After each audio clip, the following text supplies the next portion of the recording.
Okay, we're getting there. Let's make it happen. Okay, we are ready to go. Ready to go. Okay. Thank you, Arnett. Okay, the roll Okay, Mr. Martinez here. and Mr. Martelli, Here. and we're waiting for Miss Nichols. I'm sure she'll be on shortly. We have a quorum, guys. Okay, excellent. Thank you, Marilyn. Now let's stand up for the pledge. I pledge allegiance to the flag For the United of the States of United America, States of America, for the and to republic for which it for stands, which it stands, one nation, under God, under God, indivisible, indivisible, liberty and justice for all. All right, excellent. Thank you, everyone, for joining in today. There's been quite a bit of developments in the last week or so. You've all seen the results of, or you have all seen the forms that went out for everybody to fill out. Chuck will give us an update on the results pretty soon here. That basically completes most of the charge that this committee had, which was provide options to the group at large as to which options to go with or which options to consider. Hopefully that list serves as a tool to distill down to the ones who are more important so we can focus on those. So with that, Chuck, do you want to give us a quick update on where we stand with the responses and results, and followed by that, steps forward for this group? Sure. Yeah, and Jen, you can chime in here, wherever. But yeah, we got all the scorecards back. Well, we got 12 of 13 scorecards back, and we've moved forward with those. You know, we've looked at them a couple different ways, and it really results in the same 6 options, let's say, being on top of the others by a pretty good margin. So the direction forward is we're going to take those 6 and proceed with the financial score. And the reason it's down to 6 is if you even consider the minimizes financial impact factor, what that would do to the scores. The other 7 options that are behind those 6, it still wouldn't score as high even if it got perfect on that. So that's kind of where we're at. The 6 that scored the highest would be the 2A renovation option, which is a 6 to 8 middle school, renovating behind that. Next was the 1A renovation option, which would be the new K through 6 elementary school, renovating behind that. And then the 2 CIP options of those same scenarios, so 2A and 1A. And then the 2B with the renovation option, which was the new 7 to 8 middle school. And then finally a renovate everything options, starting with the phase 1 of the elementary schools, K through 6, Dodd, and then the high school. So on those 6 options, I think the way forward right now is we've got to make sure Colliers has enough information from this group to put together the timelines and fill in any gaps that those scenarios have, and then get that information to the financial group that we established at the last SMC meeting and get the final scores from there. So you can kind of take it from there. John, if you want to pull up the options, kind of where we're at, I think there was a couple that still had, some question marks. Most notably was the 2B, what to do with Dodd, and kind of get some input from this group. And then as you kind of alluded to, and Jen, you could touch on this too, is I think that kind of fulfills what we had set up the options subcommittee for. So this might be the swan song of that. So Chuck, before we jump to that, is there a deadline for the financial subcommittee to come up with their scoring? Well, we knew that it was going to take time, and we didn't want to do it for all 13. That's why we kind of wanted to pare it down. So I believe we had talked to them about maybe doing it by the next full meeting of the SMC, which would be the 20th. And they're going to be convening here over the next week. We sent an email out this morning. I think Tony was saying maybe set something up early next week. So Okay, great. Because, yeah, we did not want to have them, spend the time or effort on all, 13 scenarios when we realized, there would be a top 5 or top 6, if you will, that would, really be the ones to concentrate on. So, Yeah. I think we And have, then gotten to that point, as Chuck was saying. Yeah, and then even with the 6 scenarios in line items, right? Yes, it's 6 scenarios, but the timelines on, the CIP versus renovation of the 2 Renovation. options, 1A and 2A, really shouldn't be that much different. So it's not a Correct. huge haul for 4 net timelines, I believe. So Right. Okay, so Jen, did you before want we to add jump, anything to that? No, I think you covered it. We have these 6, but I did want to kind of mention, and I know you touched on a little bit, that we did look at this a lot of different ways as far as statistical analysis and making sure that we were really in agreement that these are the top 6, no matter which way you slice and dice it. And it was very clear that these are the ones that were the front runners. And Chuck, as you did mention, they are, 2A in the reno phase and 2A in the CIP phase. I mean, those are very similar. So we're hoping that that will kind of minimize the work that's needed by the financial group. And honestly, I would like to have it as soon as possible, but I know that's a lot of work to do, and we have to really get some information back from Colliers as far as the phasing of all of it. So it's going to take some time to do all that. So doing it to these 6 line items is key to kind of looking to see which one is the best option moving forward. As far as this options subcommittee, I do feel that it has served its purpose, and we thank everyone very much. It's been a very long, many hours on this, and I feel like we are getting to the end of it. So if there's nothing that comes out of this meeting, I think this might be the last one where we have actual action items for you guys to do.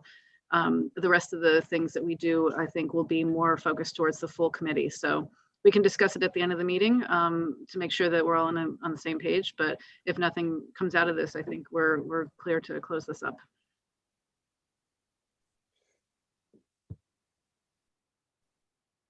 Yeah, and I would just say that the items that kind of still have the question mark next to them, and each of the options really is Humiston to be determined. So if we had some conversation as far as what the options group kind of thought about that, with input from each direction, Sylvia, Andrew, Renee, and then also on the, what turns out to be the 2 options, 2A Reno and 2A CIP, they both have the question of what happens to Dodd.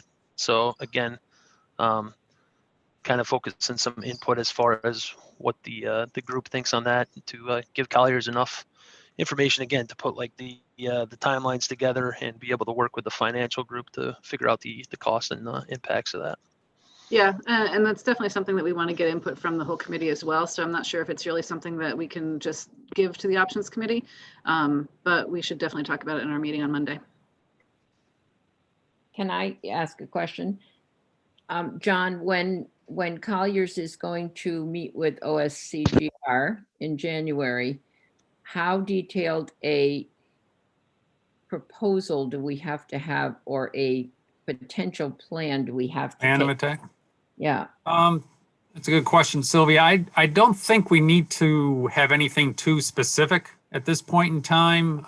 The initial discussion with them would mainly be more, a generic almost, if you will, just to, meet with them. And by the way, Chuck has sent out a follow-up email to, I think it was on Monday. I should say Chuck Warrington, to clarify. And we are still waiting to get feedback from that. So I have a feeling a number of them may be, gone for the holiday week. So we may not, hear anything further until Monday on that. But that discussion will likely be very, high elevation, 30,000, foot elevation type discussion, to just get them up to speed as to what, the issues are in the community there. Also, they're going to obviously ask again, with regard to the, the enrollment projections. That's something that they're going to be focusing on, which in turn will, lead us to, some of these top, scenarios that have been selected, I think anyways. But, they aren't going to look for anything too specific yet, Sylvia, on that initial discussion. But I think they're going to more than likely support where this is leading, as far as, the evaluations, the scenarios. I think they're just essentially going to end up supporting the fact that, I think we are on the right path here with the thinking. Okay, thanks. That answers your question? It does. Okay.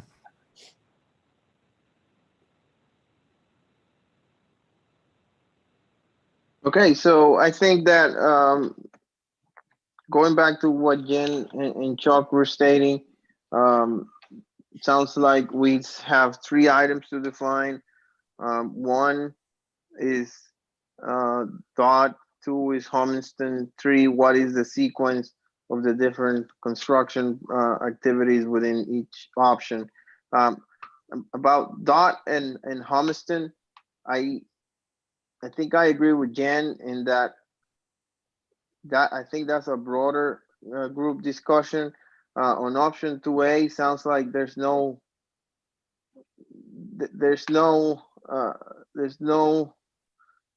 evident use for that building, so that clearly jumps out. So perhaps that's something that needs to be given more thought.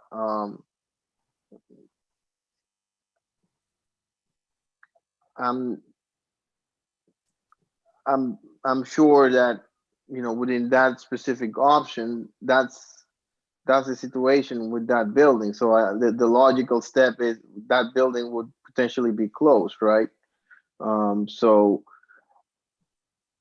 if for the purposes of analysis, that is what we want to consider, closing and capturing those savings, then I'm not saying that's what will happen, but I'm just saying for purposes of analysis, perhaps that's what should be considered.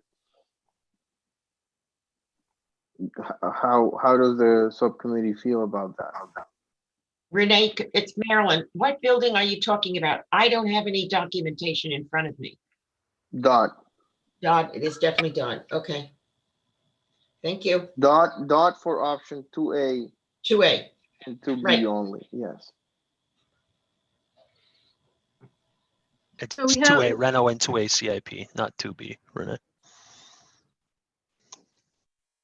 Okay. Just to So- clarify. What did We you have- clarify, Chuck? 2A Reno and CIP? Yep. Thank you. Correct, Marilyn. So we have 2 things. Renee, when you were saying that we have to find an answer for Humiston and Board of Ed,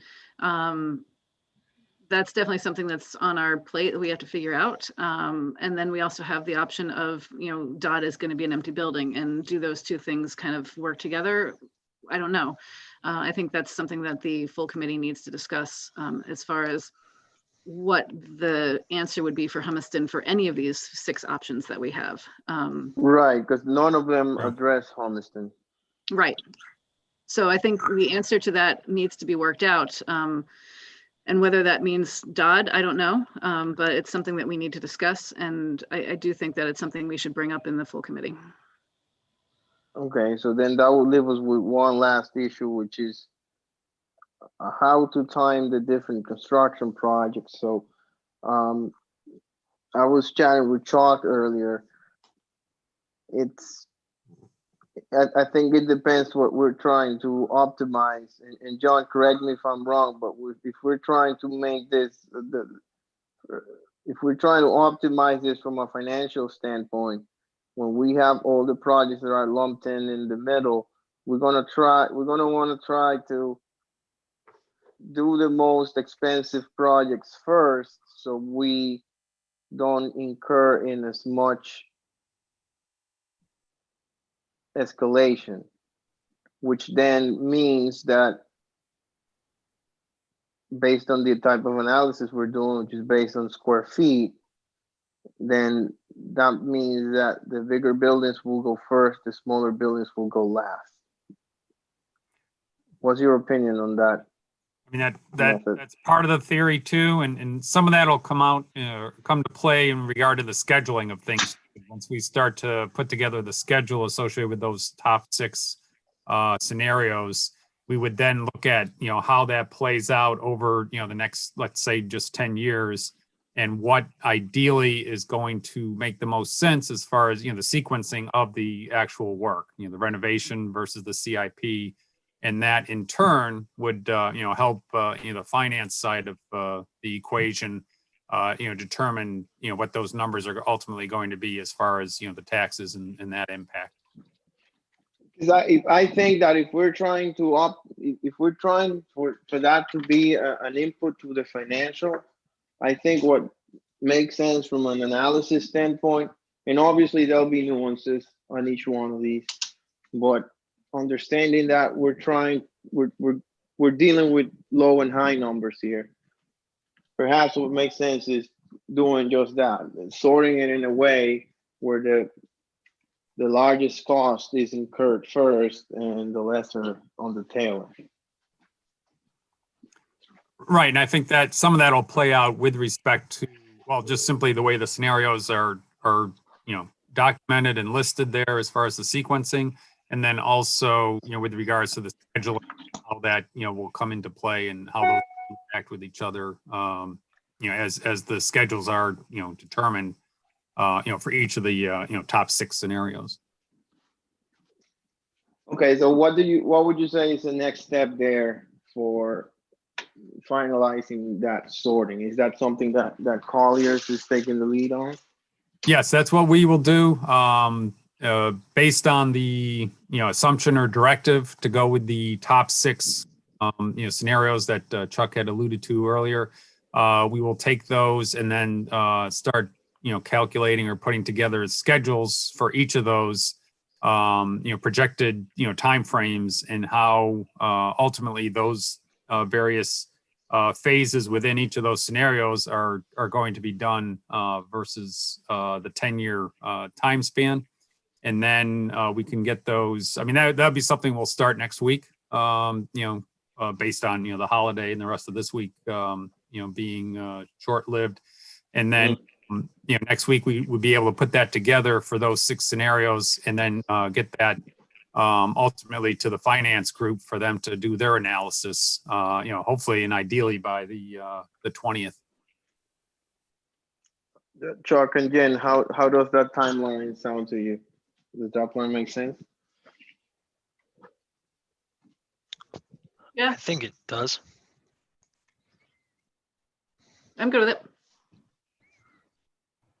Okay, so because what I'm trying to figure out is how much of that is a quantitative exercise where you're gonna choose a way of optimizing the projects versus how much of it is qualitative where this subcommittee needs to provide you any direction. But what I'm hearing is that at this point you have enough from us to go ahead and produce that sorting to enable the financial study, right? Yes, I to be honest, I don't think we would need too much input or feedback at this point, from the committee or subcommittee or, any of the individuals, on the group at this point. I think you have enough information, from the analysis, just being able to break it down to, the top 6 is certainly helpful so that we aren't doing, 13 of these proposed schedules. And, some of the. So you like to do this kind of stuff. I'm sorry? I thought you like doing this kind of stuff. Oh, well, we like doing it, but, I like doing 6 more than doing 13 of them. But, and I mean, to some point, they aren't, all unique either, if you will. I mean, some of these, Right. Like 2A Reno and the 2A CIP are going to be, somewhat similar. I mean, there's not going to probably be too much variation as far as the schedule's concerned. Certainly, I think there will be as far as the financial side of it is concerned. But as far as, putting together the schedules, it shouldn't be something that will take too long. And, I think, just looking at the calendar, I would say by, next Wednesday, hopefully we would have all 6 of those done. So that gives the finance group 2 weeks to, ideally put together, some financial, numbers for the meeting on the 20th. When you said next Wednesday, you're talking about the 6th, you're going to have the schedules done? I'm hoping we can, put those, get the majority of those, if not all of those 6 schedules done by that date. Jen. Okay, great. Thank you. Okay, that's excellent. So in summary, sounds like we're on track. And the ball is now on Colliers and the financial subcommittee for next steps. Chuck and Jen, I'm not sure. I'm not sure what else or what other actions our subcommittee could take at this point to continue advancing forward. But again, I think that at this point, most of our tasks are completed. Yeah, I mean, I would disagree with Jen a little bit on the direction of Dodd, for example, on the what happens with Dodd. If we're trying to develop options to, in this subcommittee, to go back to the full committee, and I think we should have an idea there versus starting that conversation from scratch. And what happens to Dodd isn't really a scenario. We should have a couple options to discuss through that at the committee level. Chuck and everybody, one thing on the Dodd question, I just want to make sure that we're all on the same page, that you're going to keep Dodd online as your swing space as you get through the elementary renovations, right? That for modeling purposes, that's what you want Colliers to do. It's after that work is done, the question is, what do you do with Dodd? Yes, final result. Yeah. And is that a town decision as well as a Board of Education decision? Because it could overlap into becoming a space for other town things, which is not technically part of the Board of Education parameters. And so that is a little, we'd have to have a little different approach about what to do with that building once it is finished being the swing space for all of the other issues. Am I correct, Finn? I mean, think you are. Yeah. you No, you're maintain correct it about as that. the Board of Ed, but the town ultimately owns the property. So it means almost a different project. I think it depends on what it is we're going to actually suggest for Dodd. If we're suggesting that we put Humiston and the Board of Ed in there, I think that is within our Right. decision making. But if there are other things that we think should be in there, that would definitely be part of the town decision making process. Right. So that would need to be a much more collaborative event with the town in discussing what the ultimate decision for that would be. Right. If we, yeah. Okay. Right, because that, so, I mean, go ahead, Andrew. I just wanted to say, I mean, our plan is going to show Dodd's being used as a swing space for the next 10 years, correct? Mm-hmm. Yes. Right. So, I mean, like, as you guys are all saying, it's going to be a larger discussion with the town, and, who knows what other functions might need to fill that space. So.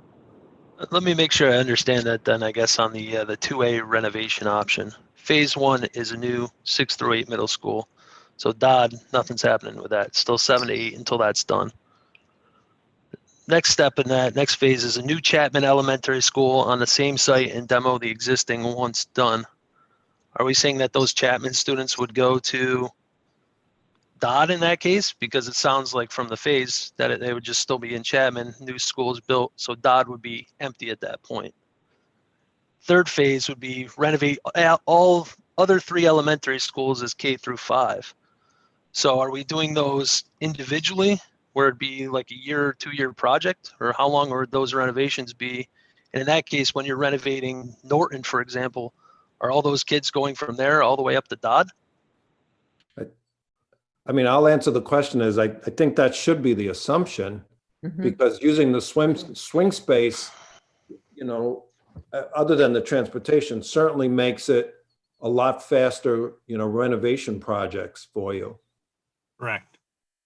And part of that may come into play, with respect to potentially the financial impact too, is if you take 2 of those schools and, potentially place them into Dodd so that you're doing actually 2 renovations of the elementary schools, the remaining elementary schools at one time, as opposed to doing them sequentially, that I think Dodd is large enough where you could potentially put 2 of the elementary schools into that space, use that for your swing space, and then renovate 2 of those schools at the same time to just sort of expedite the process and get the the overall project completed a little bit sooner.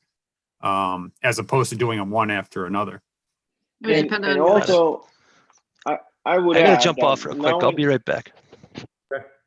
knowing that the options are still in process being developed, right? Or the steps within the different options. I think the fact that that option too has the ability of providing with the swing space is a very strong positive versus not having a swing space and having to come up with one. So I'm pretty sure it will be used as we are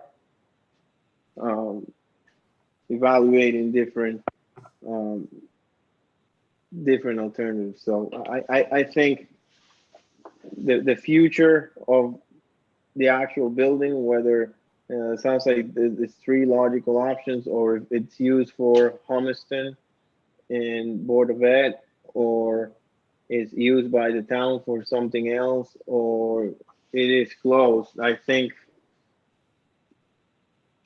we just need to pick one for purposes of analysis and run with it.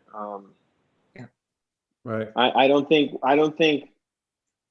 we can predict what will happen to the building today in 10 years, as Andrew said, because perhaps only the Humiston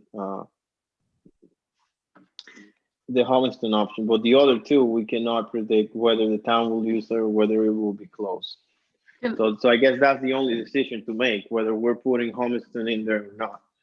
And along with that decision, can I ask John, do you think it would be feasible once, if we do pick 2A, the option 2A, where once we move the 7th and 8th graders out of Dodd and then have Dodd empty, can we at that point move Humiston in and start using Dodd at the same for Humiston High School and the Board of Ed while still using it for swing space? Or would we need to wait until we're all done with the swing space before we can move Board of Ed and the Humiston High School in there? Well, that's a good question. And I think it's something that would have to be studied, obviously, a little bit more in detail, because ultimately, if you are pursuing the renovation approach, I think with these other elementary schools, you ultimately want to have a swing space where you can relocate those students and just help to expedite that work. If you have a situation where it is feasible to potentially move Humiston and or the Board of Education offices into Dodd after the new middle school has been constructed, and then still be able to use portion of that for your swing space, then that may be the best of both worlds there, if you will. It's something that would have to be looked at and analyzed, I think. But yeah, to your point, I think that is an option where you could conceivably take the Humiston components, move that into Dodd once Dodd is vacated, if that is the approach that is taken, that scenario. And then, still ultimately try to use a portion of Dodd as your swing space to help expedite the renovation work on those other elementary schools. Yeah, I think it would be really important to figure that out, because if we have to wait 10 years before we can move Humiston into Dodd, if that's our decision, that would be a big issue. So we would need to come up with a different answer for Humiston if that's the case. Right. And again, it's also something I think that would need to be reviewed as to whether or not there's the feasibility of taking two of the elementary schools potentially in time, moving both of them into Dodd, being able to do two school renovations at the same time. And that in turn would impact whether or not, you have enough room for Humiston to move into that facility at the same time. So, but I mean, that's something that can probably be analyzed, up front, so that it's not something that is an unknown going into the 10-year plan, certainly.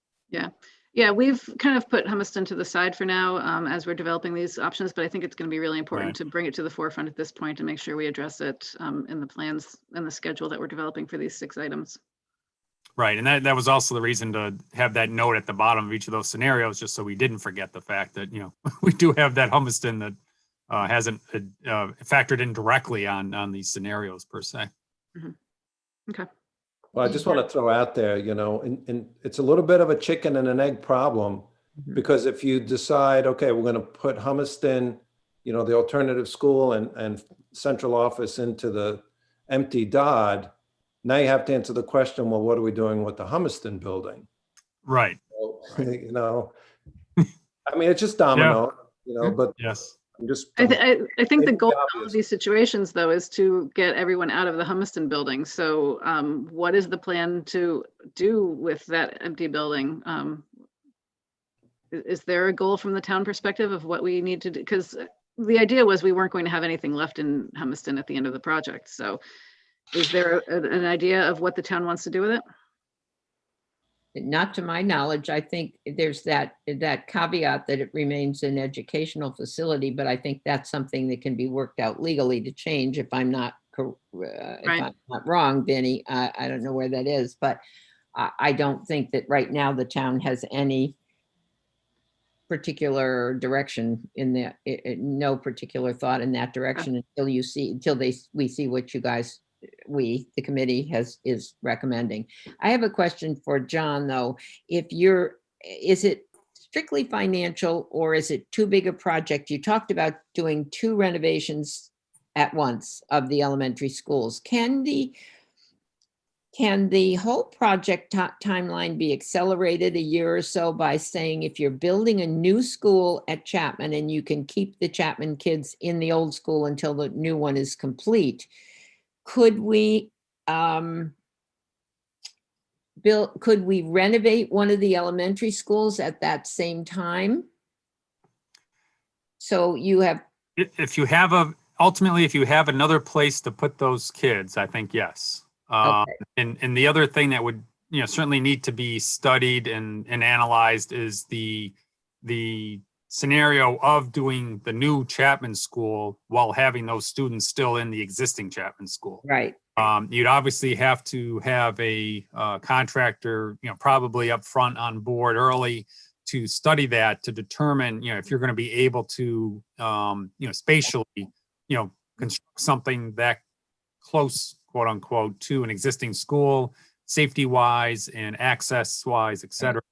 I mean, it is a big site and it is something we've started to look at and analyze the feasibility of that. You do have space to put a new school on that property. But again, it really comes into play as to how safely you can do that and still keep that other school functioning. And that's something that, certainly has not been looked at in great detail, but ultimately would need to be as the time comes to see if that is something that can be done. And to your point, potentially have one of the other elementary schools also being renovated. And then taking that group and potentially putting them in Dodd as the potentially available swing space at that point. Right. And then you have 2 other schools to renovate. So you put those 2 into Dodd in the next step, and you're escalating the entire project by some time period. Potentially, yes. I mean, and that obviously would factor into the financial side of things too. But as far as the sequencing and the time frame, that I think may be considered, almost an ideal scenario as far as trying to shorten the duration of the project by, combining as much as you can, using the Dodd as a switch base for as many of the schools as possible as this progresses through. Okay. Right. Thank you.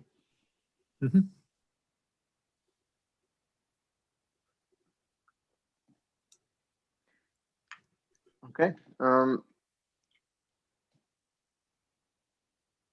So I certainly think that, Jen, perhaps, if I may suggest, we make it an agenda item to discuss Humiston and Dot at the next meeting, or Humiston in general, because it's equal among all options that are being considered. I think that'll be interesting to at least start those conversations and hear the other committee members.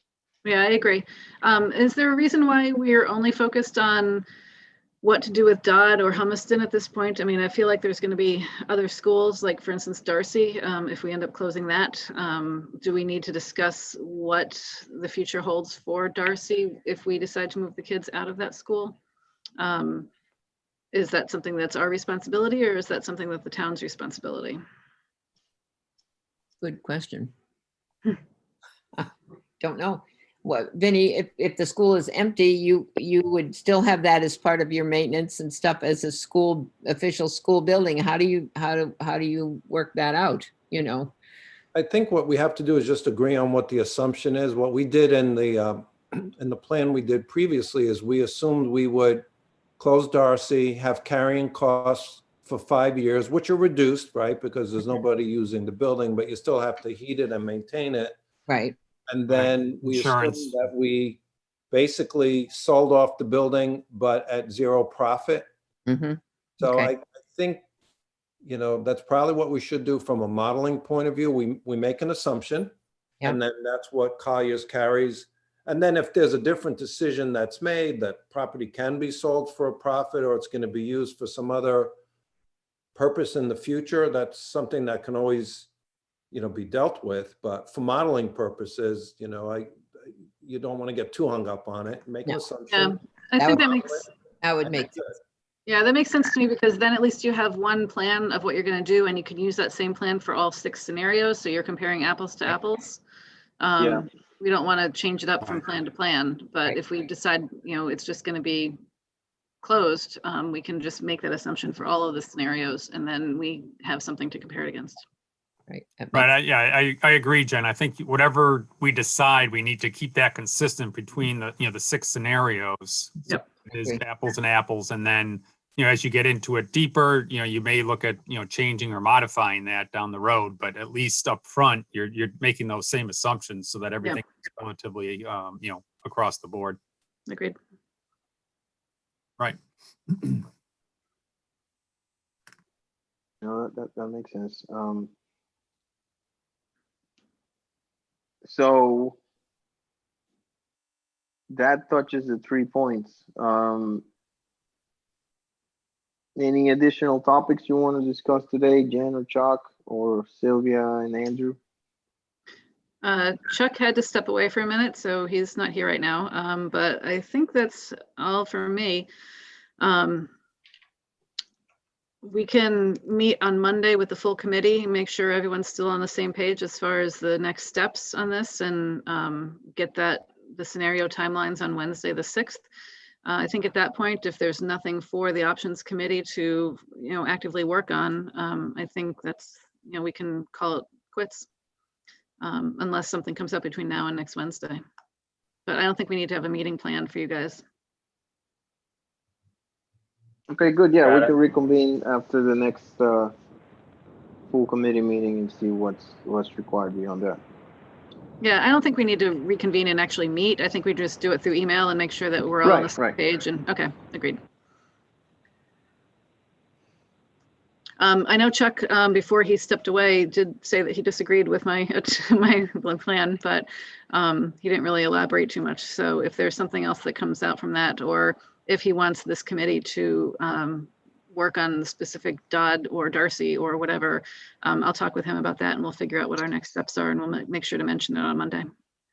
Okay, my last question, Jen, is when and how do you plan to distribute the results from the survey? Are you planning to do that before, or not the survey, I'm sorry, I want to make sure I The quote it matrix. right. Yep. Of the matrix. You plan to do that before the Monday meeting? Yes, we are planning on sending it out before the meeting so people have a chance to look at it. I think it would, you know, make the best use of everyone's time if they get a chance to look at it before the meeting, so we can get to the meeting and actually have an intelligent conversation about it. And we will be sending it out through email. We spent some time yesterday, John and Chuck and I, going through a lot of statistics and data analysis into the very late hours of the night. But once we have something that we can present, we will send that out to everybody to take a look at. And there's lots of numbers. I'm not sure everyone will really understand what we were trying to do, but at least you'll get an idea of what we did. And then we can talk about the details and walk you through what we did on Monday too, and then discuss what our next steps are. Okay, great, excellent. Great. And Renee, Chuck is back now in case you wanted to ask him anything specific. Yeah, sorry. That's okay. Oh, hey, Chuck. No, I think we talked about the 3 items and have a general agreement on steps forward and discussions for the meeting on Monday. So I'm not sure if you have anything else additional to discuss today. No, I'm sorry I missed. I had to step out there, but yeah, I think we're all we're in the right path here. So I think we're good for next week. Chuck can watch the video to catch up. Yeah, definitely. Andrew and Sylvia, are you good? We're good. I'm good. Yep, Okay, I well, am with good. that, Thank you. great. So with that, I'd like to wish everyone a happy New Year's and call to adjourn this Hey, you meeting. too. Thank you, everyone, for your help on this. Happy New Year, everyone. Happy New Year. We'll see you next Have a week.